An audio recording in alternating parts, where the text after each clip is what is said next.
সংসার করার জন্য স্বামীর বাড়ির সামনে ধর্নায় বসলেন স্ত্রী। সংসার করার জন্য স্বামীর বাড়ির সামনে বাবা মাকে সঙ্গে নিয়ে ধর্নায় বসলেন স্ত্রী। রবিবার সকাল 10টা থেকে ধর্নায় বসেছেন স্ত্রী জুলেখা বিবি। সোমবার বিকাল পর্যন্ত কোনো সুরাহা মেলেনি। জুলেখার পরিবার ও স্থানীয় মানুষদের দাবি, স্বামী মোহাম্মদ আজাহার উদ্দিন তার পরিবার ঘরের মধ্যেই দরজা বন্ধ করে রয়েছেন, অথচ বাইরে বেরিয়ে স্ত্রী ও শ্বশুরবাড়ির লোকের সঙ্গে কথা বলছেন না আজাহার। রবিবার রাতে পুলিশ গেলেও তারা এখনও পর্যন্ত কোনো কঠোর পদক্ষেপ নেয়নি। ঘটনাটি উত্তর চব্বিশ পরগনার দত্তপুকুর থানার ছোট জাগুলিয়ার বাসিন্দা রেলে কর্মরত মোহাম্মদ আজাহার উদ্দিনের সঙ্গে চলতি বছরের 5ই এপ্রিল বিয়ে হয় মুর্শিদাবাদের বেলডাঙ্গা থানার দেবকুণ্ডা গ্রাম পঞ্চায়েতের সারুলিয়া ভুসিপাড়ার বাসিন্দা জুলেখা খাতুনের। জুলেখার দাবি, শাদি.com নামে একটি সংস্থার মাধ্যমে গত 5 বছর আগে পরিচয় হয় তাদের।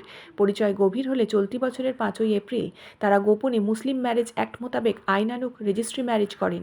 মাসখানেক আগে জুলেখা অসুস্থ হয়ে নার্সিংহোমে ভর্তি হলে দুই পরিবার তাদের বিয়ের বিষয়টি জানতে পারে।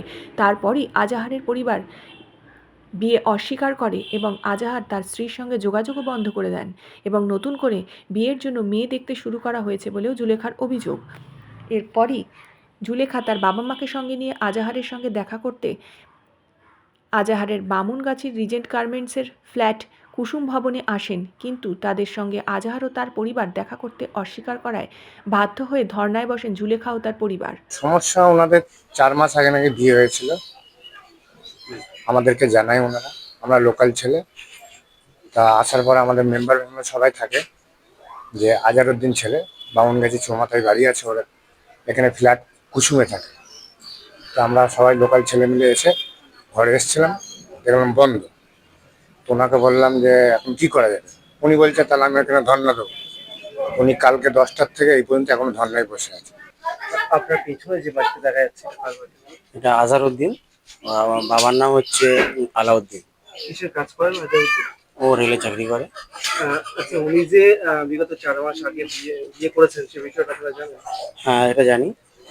এবং তার স্ত্রী যে এখন এই মুহূর্তে একটা আবাসনের নিচে ধর্নায় বসছেন সে বিষয়টা জানেন? জি। তবে কি এই সেই আজারউদ্দিন যিনি কিনা এই বউ অস্বীকার করছেন? জি। আপনারা কি চাইছেন? আমরা যে সংসারটা হোক, কেন যে বাড়িতে কারোর মেয়ে থাকুক, কারোর বোন হোক মেয়ে হোক, তো সবাই চায় তার সংসারটা হোক। কারণ আমাদের ঘরে যদি আমার মেয়ে থাকে বা আমার বোন থাকে, কতটা প্রেশার সেটা আমরা নিজেরাই বুঝতে পারি। তা সেক্ষেত্রে একটা মেয়ে তার একটা সংসার হয়ে যাক, এটা আমরা সবাই চাই। ছোটবেলায় শুনেছি আমরা একই এজের একই বয়সে আমাদেরকে বলা হতো আজারের মতো হয়। এখন যা পরিস্থিতি হয়েছে, এখন যদি আজারের মতো হয় তাহলে একটা লজ্জার ব্যাপার। Bureau report, news N24।